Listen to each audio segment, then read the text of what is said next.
মানুষের প্রতি মানুষের মহাব্বত বা ভালোবাসা জাগে চারটা কারণে। এগুলোকে আরবিতে একসাথে বলা হয় জামাল, কামাল, নাওয়াল, কারাবা।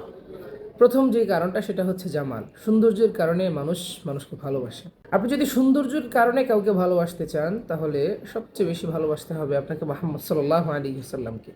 কারণ কবি বলেছেন, ওয়া আহসানু মিনকা লাম তারা কাত্তু আইনি ওয়া আজমালু মিনকা লাম তালিদিন নিসাউ খুলিকতা মুবাররাআন মিন কুল্লি আইবিন কাআন্নাকা ক্বাদ খুলিকতা কামা তাশাউ।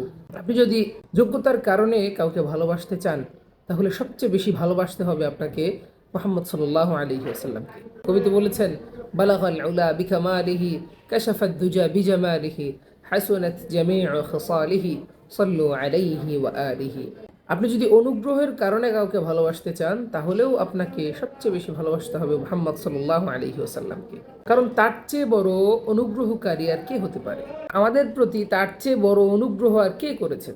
মানুষ যখন গুনাহ করতে করতে জাহিলিয়াতের যুগে একেবারে জাহান্নামের দ্বার প্রান্তে চলে গিয়েছিল, তখন রাসূল আকরাম সাল্লাল্লাহু আলাইহি ওয়াসাল্লাম এসে এই মানব জাতিকে জাহান্নামের একেবারে দ্বার প্রান্ত থেকে বের করে এনেছে।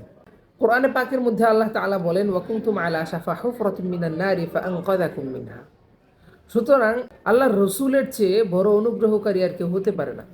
সুতরাং আপনাকে যদি অনুগ্রহের কারণে কাউকে ভালোবাসতে হয় তাহলে মুহাম্মদ সাল্লাল্লাহু আলাইহি ওয়াসাল্লামকেই ভালোবাসতে হবে।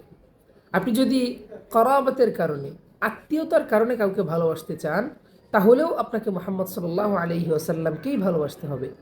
কারণ আত্মীয়তার দিক থেকেও আমাদের সবচেয়ে কাছের মুহাম্মদ সাল্লাল্লাহু আলাইহি ওয়াসাল্লাম।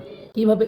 আল্লাহ তাআলা কোরআনে পাকের মধ্যে বলেন, আন-নাবিয়্যু আউলা বিল মুমিনিনা মিন আনফুসিহিম। এই নবী তিনি তোমাদের নিজেদের চেয়েও তোমাদের কাছের। যেহেতু আমরা মুমিন সেহেতু নবী আমাদের সবচেয়ে কাছের। সুতরাং আত্মীয়তার কারণে যদি কাউকে ভালোবাসতে হয় তাহলে নবীকেই ভালোবাসতে হবে সাল্লাল্লাহু আলাইহি ওয়া আলা আলিহি ওয়া আসহাবিহি ওয়াসাল্লাম।